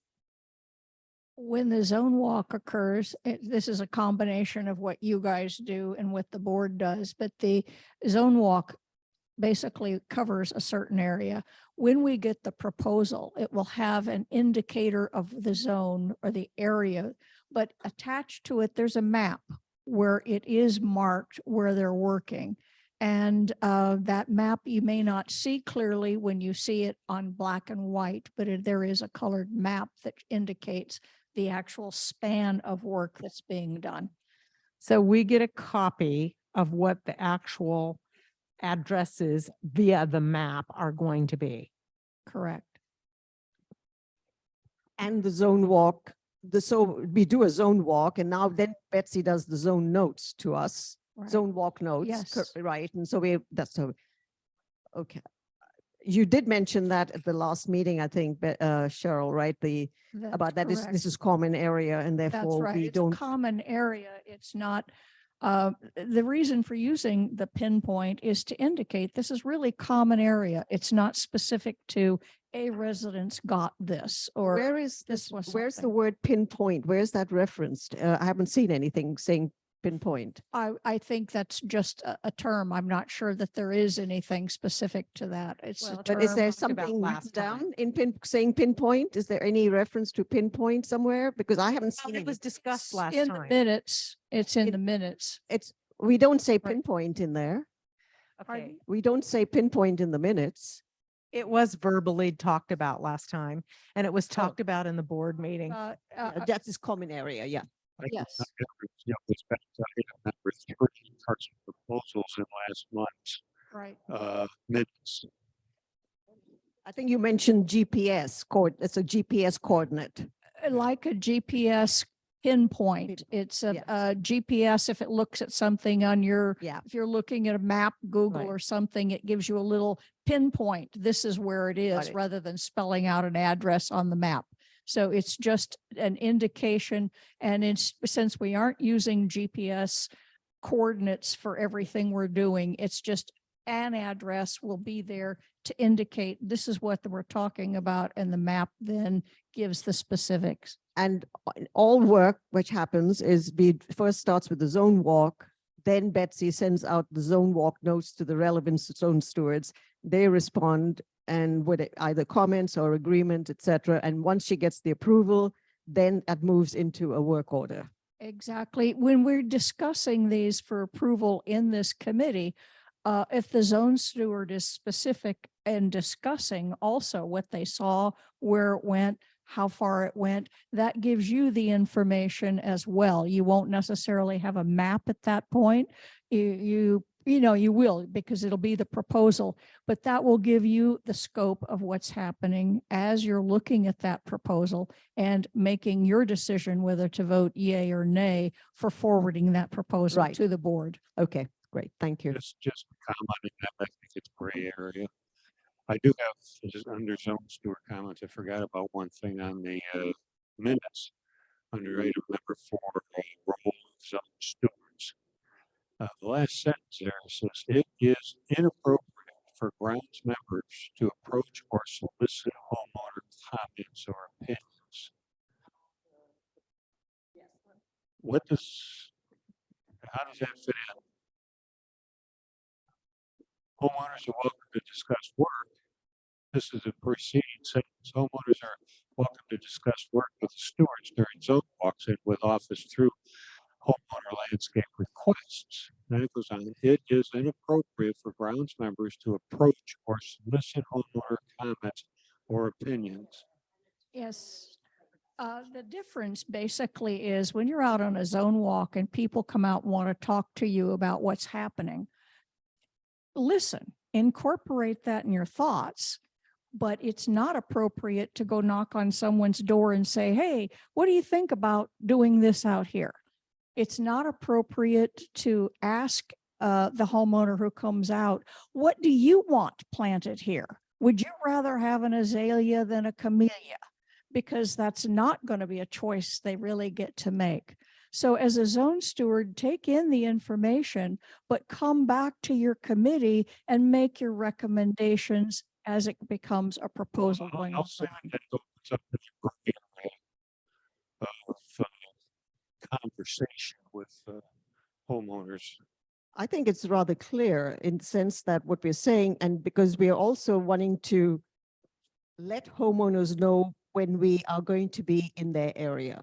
So we want to hear what their concerns are. They can come out and say, look, I'd like to have a taller shrub in front of this window because I need it for privacy, or I need this to happen here. And that's all that what they're giving us, that information. It will then depend on Oscar Carson to decide what type of plant would be suitable there, because it's according to the plant palette. So, and then once the zone, we come to the meeting and the zone stewards then discuss this and we agree to it. At that point, once we got the proposal, you don't go then to the homeowner and say, here's the proposal, what do you think? That's what is being said. And you agree to that, absolutely. Yeah. Yeah. No, you can have a conversation on the zone walk and talk about it and listen to what they have to say. I think we have an issue even in zone 6, perhaps, where one of the zone's homeowners wants to have a little bit more privacy in front of their bedroom window, and they want to have just a bit more different type of a shrub. And we listen to that and we try and not just zone walks. If we're walking our zone and somebody comes out and wants to engage us in a conversation, we'll talk to them. Absolutely. That's exactly what we're saying. But we're just saying then once it's been approved at the grounds committee, and once we have that, then at that point in time, you can't then go to the homeowner and say, do you agree with it? Is that Cheryl? Exactly. There's a separation. Once you have a proposal that's been approved, you're actually talking about a contract that we have now with Carson's. And the committee doesn't discuss contract issues with the resident or with the contractor. So that becomes then a discussion. If the homeowner has a problem, they can contact the office and say, why did you do this? I didn't want it or whatever. But for an individual on the committee to be involved in, well, why don't we, after it's Well, already been approved? This is why I describe it as a gray area, Okay. that you can make a whole infinite list of this type of conversation, that type of conversation. Some conversations are inappropriate, but other conversations are appropriate. And members to approach or solicit inappropriate. It makes it sound like any conversation is No, that we can make that clear. All conversation, we are all homeowners. I mean, when I was wanting to get some information from the committees, I would come to the committee meeting, talk to them, etc. So this is just worded badly. Possibly, or else we just have to make it very clear. Yeah, we can absolutely do that. But obviously we're all talking. We're talking to each other right now. I mean, we want to hear things. I want to have it on Zoom because I want to have homeowners listening. I want them to participate. I want anybody to participate and to discuss it. But once it's been decided by the committee, then at that point in time, as you know, Dawn, that's it, Schluss. There's nothing further from there. We don't go then with that and say, hey, do you agree with it? Do we agree that? Great. I can reword that. So yes, sir. Yes. I'm going to do it. Okay. Thank you. Any further questions from the zone stewards? No. Okay. We're homeowner comments. Any? Okay. True. Oh, she's no. No. Oh, you okay. This is me as a homeowner. There was a yes, I can. My name is Marcus Dasher, and I'm a homeowner just like all of you guys. And there was an email sent out by the special interest group that states that the board spent $2 million in landscape, and I would like to know how they come up. You guys as the landscape committee probably can explain this, and there's actually one of those three individuals that signed this email on the committee here. I would like to know how they came up with this $2 million, since you just apparently stated and proved that it was close to $1 million. So when was this written and by whom? Oh, okay. Okay, so this is hang on. So clearly what false. date? What date are we talking here? January 6th. So this is clearly false information that was distributed. I mean, that's how I see it. I'm glad you see it as false. I think what we did was we added up everything. Yeah, we added up everything that was on the spreadsheets that had been given from the trackers. And we added up all of the information that was spent last year. And I find it really fascinating that the numbers here are quite different than they were just a week or so ago. So sometimes it's a slice in time of what you're adding up, but there was I added up over $2 million that was spent. So wouldn't you as a homeowner, before you send out false information, double check with the board or with Betsy before you send out information to That could be a good idea. Thank you very much. And I would appreciate the board doing the same thing when they respond back. We do not have the responsibility as the board to respond back. Okay. As you know. Also sending out false information. You very much misrepresented some things in your last letter that went out to the community as well, Marcus. And those numbers between the $2,800 that was spent, you said, don't worry, no worry about it. Again, this is not your I have problem. the floor. This is not your problem. This is the board's problem, and you're not I a board have the member. floor. No, you don't have Yes, the I floor. do. I'm telling you, you also sent out false information about $2,800 that was spent and that you had never approved it. Never. I can tell you that we sign every REAs that goes through the office. So the board is very well aware what is being spent. And again, there was Again, there was never a public approval of that money. It was over $100,000, Mark. there is no And need there's for two more of them just now. there is no need for Okay. public approval. Just want to let you know, okay? Okay, I'm a homeowner too, Marcus, and I'd like to say something. I have the November tracker and my numbers are way higher than yours that you displayed here today. I don't know what happened with the pending. So when you add in the $42,000 a month and some of the other things, we get a much different number and it is closer to the 2 million. And we have misrepresented in those letters. We act like, you know, it was nothing, just a small little difference between the 2,500 and the 2,800. We paid for 9 different mulch jobs, front and back of houses, $2,800. We paid for 3 different $2,800 on one property. Can you speak, Ashley, thank you very much, but can you refer to the tracker that you, I what have tracker you're referring November's to? tracker. Say I was again? sent by Betsy November's tracker. And when So- I add up the numbers in the pending and also the spent columns, I get a much bigger number than you guys are looking at today. I don't know So- what happened. Let Betsy talk to that. Well, I don't know if you were here at the meeting earlier, Ashley. Not, but I wasn't there at the earlier part. No, Yeah. I wasn't. I Yeah, came in late. so, right. So, I'm gonna share, do I have anything on the screen? Is there a tracker on the You do, screen? I'm right on now? a phone, so I Oh, can't see okay. as well. All but right. So still. let me just tell you, once the end of the year occurred and I confirmed that everything I had input into this tracker as an expense, had actually indeed been paid. There was a check run on the 29th of December that paid all of the items on the most recent tracker that I filled out on Mhm. 12/19 and distributed to the finance committee and to the board. Once I did that, then everything that was in the pending column L, I took off of the 2022 tracker. Yeah, you moved it to 2023.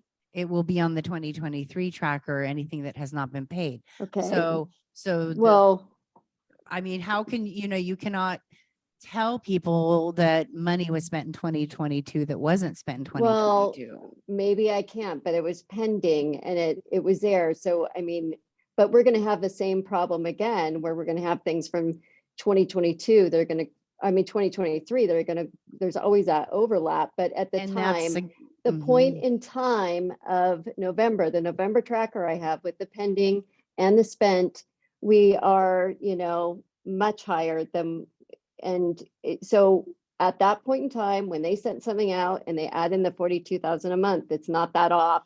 And I don't think we should be, personally, I mean, I didn't want to go here, but me as a homeowner talking to another homeowner on the board, so, it's, if you want to go into the nitty gritty, I'd be more than happy. And it is No, correct that I think some of yeah. the letters we sent out are misrepresentation. We aren't okay with money. We've been overspending historically in landscape. And if you want to keep going with it, No, or just let's stop a second here. We're trying to find solutions here, but I'm surprised, Ashley, you are one of the directors and you're referring to a November Yeah, reserve November tracker, but there is a tracker. December tracker as well. well, I don't There- have it yet. Well, but- no, this is before. I had this about 2 months ago, this December tracker. So I don't understand. A Oh, month I didn't ago have is it. when You we get when we things I got the don't get December then. tracker. And I think since you are a director, I think this is something that maybe you need to discuss with the fellow directors and with management. I don't think this is something that, I'm surprised that you're actually discussing it here in a tracker that really should have been discussed with the directors and the management. No, so I think let's just, if you have any concerns, we now have the January tracker, reserve tracker, which is going to be reviewed by, I guess, discussed at, finance is coming up. No, Do not have the January reserve oh, tracker. no, this is the December, sorry. This is Yeah. December, yeah. Yeah. 2022 tracker we have here. And so that's what we have. And I think that's where we shall have to end this on that note and let the directors need to discuss this, because clearly there's a disconnect here between the directors as well, and let them get this information. And then, of course, reminder that finance is meeting on Monday evening, 4:30. And so I'm sure, Ashley, you can bring that up then. Yes, hang on, let me see if there's anyone else on Zoom? Okay, thank you. Yes. Lisa. Yes, I think it's interesting that part of this conversation has involved trackers, yet you referenced a tracker that was dated October 31. And for Marcus. Hang on, what that tracker did I mention was October 31? I never mentioned that. The tracker that's October 31 that I have that I I had to don't, look I at. did not reference October 31, It Lisa. has a similar Well, numbers. what And tracker are for you referring Marcus, to? you voiced your opinion, and your opinion is your opinion. Doesn't necessarily mean that it's a fact. So. Okay, I did not reference October meeting. Go ahead, Marcus.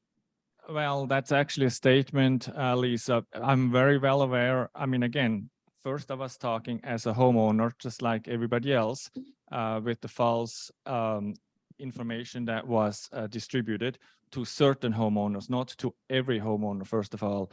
But if you want me to talk as a board member, I can tell you the numbers are pretty much accurate. We have, and this, of course, these numbers do not include our annual cost of the regular maintenance that we signed the contract with Carson, which was in 2022, it was $42,000. Now it's $45,000, $100 per month. And so even if you add this number, let's use $500,000, we have we will spend, or we have spent actually about $1.5 million. We still have not spent $2 million as stated by this false email that was distributed by Nina, Mary, and Peter. Well, this is Ashley as a homeowner again, and the board sent out a letter saying that we're spending just $53. We're putting away $53 a month in reserves for landscaping, but the problem is we're spending way more than that. You divide it by what we spent, divided by whatever you want to use for the numbers spent. What letter is this? I'm sorry, $53? Oh, this was that was actually in the newsletter, excuse me. That we So spending the 50 newsletter Yeah, says oh, that we okay. are spending $53 a month per house, and we're putting that into the landscaping reserves for landscaping, but we're really spending, if you take whatever number you want to use as our year-end number, let's say 950,000. So let's take 950,000 divided by 590, divided by 12. Okay, we get a big, this is not much bigger number. This is not appropriate for the Okay. grounds committee. Thank you very much. But I think what we will do, I think this will be really good for the finance. So. Okay, well, it'd that help being said, if thank you. small little projects like someone with a small drainage didn't become a Thank you very much. $63,000 project. Thank you. All right, Thank you. thanks. Thank you. Thank you, Ashley. Thank you. I think on that note, we are adjourned.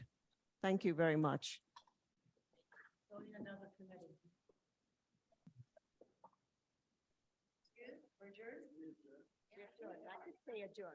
We are adjourned.